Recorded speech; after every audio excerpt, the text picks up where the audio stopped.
अस्सलाम वालेकुम, कैसे हैं आप सब। उम्मीद है कि आप तमाम लोग बिल्कुल ठीक होंगे, बहुत खुश होंगे इंशाल्लाह। अच्छा, तो ये है हमारे पास लेक्चर नंबर 3 कि जिसमें हम कर रहे हैं सेल्फ असेसमेंट एक्सरसाइज 1.1। ठीक है, अब हमारे पास है question, identify the branch of chemistry that is related to the following information. इस क्वेश्चन में हमें मुख्तलिफ पैराग्राफ्स दिए गए हैं जिसमें हमने उन पैराग्राफ्स को पढ़ के ये आइडेंटिफाई करना है कि ये केमिस्ट्री की कौन सी ब्रांच के साथ ये कनेक्टेड है। ठीक है, अब हम देखते हैं, पहला पढ़ते हैं। Hair contain a special class of proteins called keratin which are present in nails and wool. Protein contains chain of carbon atoms. अब ये वाला जो है ये है, इसमें है कार्बन एटम्स, और जिस चीज़ में भी कार्बन जो होता था, कार्बन कंटेनिंग कंपाउंड्स होते थे, वो रिलेटेड होता था ऑर्गेनिक केमिस्ट्री के। सो ये है हमारे पास organic chemistry.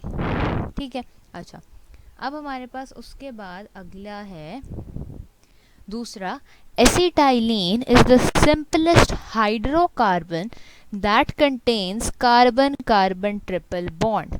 Hydrocarbons are the compounds of carbon and hydrogen.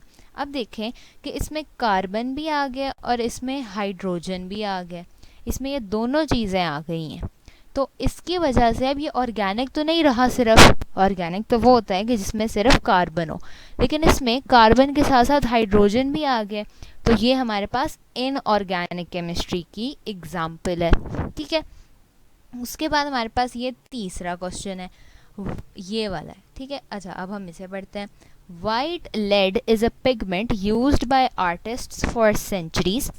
The metal Pb in the compound is extracted from its ore, galena PbS. ठीक है, अब हमने ये बताना है कि ये किस ब्रांच है केमिस्ट्री, कौन सी ब्रांच है केमिस्ट्री की। सो अब आर्टिस्ट इस मेटल को बहुत अरसे से यूज़ कर रहे हैं और ये एक्सट्रैक्ट होता है अपनी ओर से।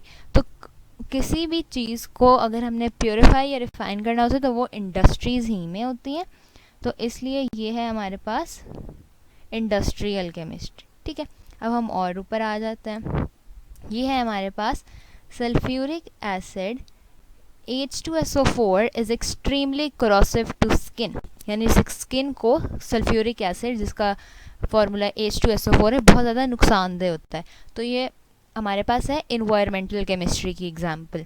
उसके बाद हमारे पास पांचवा है, gases can be compressed by applying pressure. ठीक है, यानी गैसेस को हम कंप्रेस कर सकते हैं, गैस फॉर्म में है, हम उसको कंप्रेस करके किसी कंटेनर में डाल सकते हैं, तो ये फिजिकल केमिस्ट्री है। ठीक है, फिजिकल केमिस्ट्री की एग्जाम्पल है। उसके बाद है सिक्स्थ, ये वाला, meat milk and eggs contain long chains of carbon compounds, यानी कि कार्बन कंटेनिंग कंपाउंड्स किस में होते थे, ऑर्गेनिक केमिस्ट्री में, तो ये ऑर्गेनिक केमिस्ट्री की एग्जाम्पल है।